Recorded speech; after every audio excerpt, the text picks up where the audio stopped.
Hi everyone, it's Scott here from That's English School 英語研究プロジェクトよくある間違いを分析しますよくあるということはほとんどの人が同じミスをしてますねでもね、一回しっかりと理解できるとですね英会話がちょっとだけ楽になると思いますねこの動画を最後まで見ると絶対に I came to here by car を二度と言わないと信じてます So let's take a deep dive into the topic and take your English one baby step further to the next level. You ready?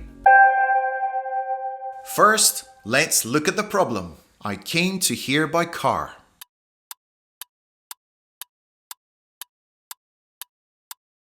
I came to here by car. Now you could say, come on, Scott. You're just nitpicking. But I'm not. It's grammatically incorrect. It's just plain wrong. But you know what? I have heard a lot, and I mean a lot, of pretty fluent Japanese speakers say this particular sentence, or something very, very similar. Why is it wrong? Why do you think? Let me explain. The basic reason is this, and I want you to pay very close attention to what I'm about to say. When we are using the words here and there, we never use the preposition to. Never! Let's think more deeply. In grammar, what kind of words are here and there? They are adverbs of place. They tell us where something happens. Adverbs of place are usually used after the main verb or after the clause that they modify. Adverbs of place do not modify adjectives or other adverbs. What are some examples? Here, there, everywhere, outside, away, around. They already include enough information about the place, so you don't need to include to. Bring that box over here. Are you going there after school? I can't find my keys. I've looked everywhere. Put the trash outside. It's starting to smell. Let's walk around the park today. Here and there are probably the most commonly used adverbs of place, so it's very important to use them properly. In Japanese, you use the words ここ、そこ、あそこ、あっち、そっち、こっち。 so often that you don't even have to think about them. Well, it's the same in English. So the basic solution is when you're using here and there, you must never use to.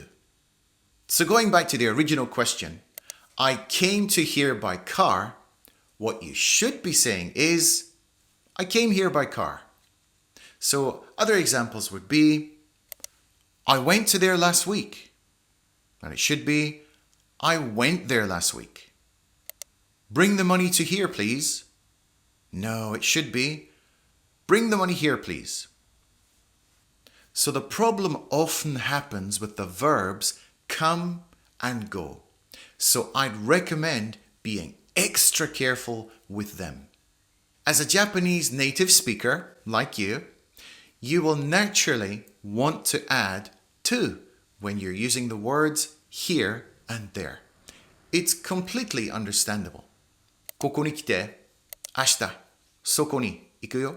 Of course, in very casual language, you may not even say the ni part. こっち来て、そこ行ったよ。But I guess it's kind of a case-by-case thing, depending on the formality of the situation. But in English, when you're using the words here and there, you never ever use the preposition to. However, and this is another very important point, If we are talking about a specific place or a location, and I mean a place with a name, then we must use to. I went to the hospital. He came to my house. I'm going to Canada in June. So in these cases, the hospital, my house, and Canada are very specific, clear places. So we have to use the preposition to. So to is used when you talk about an actual place. Let's take a look at 5 example sentences. The first one is going to be this. If you come here in the summertime, you'll probably find it uncomfortably hot. To find something means to feel something about something, to think about something. For me, I find Japanese sake just a little too strong. You're going to that new restaurant? When you go there, can I tag along? So to tag along means to join as an extra guest with the main group. Can I tag along? Did you come here by yourself? No, I came with my better half. So your better half is a fun way of saying your husband or your wife or basically your partner. Your better half and like I'm the bad half. If you want to get there in a hurry, you'd be better off taking a taxi. You'd be better off is used when you're giving advice. It's similar to should or you ought to. It's quite often used with an ing verb. You'd be better off, ing. I'm a huge fan of New York City. I'm going to try and go there when everything has died down. To die down means for all this craziness to go back to normal. To die down. If you're a very busy person but you still want to study English, why don't you try 2 Minute English? It's right over here and you can study English for 2 minutes anytime you like. Okay? I'll see you over there.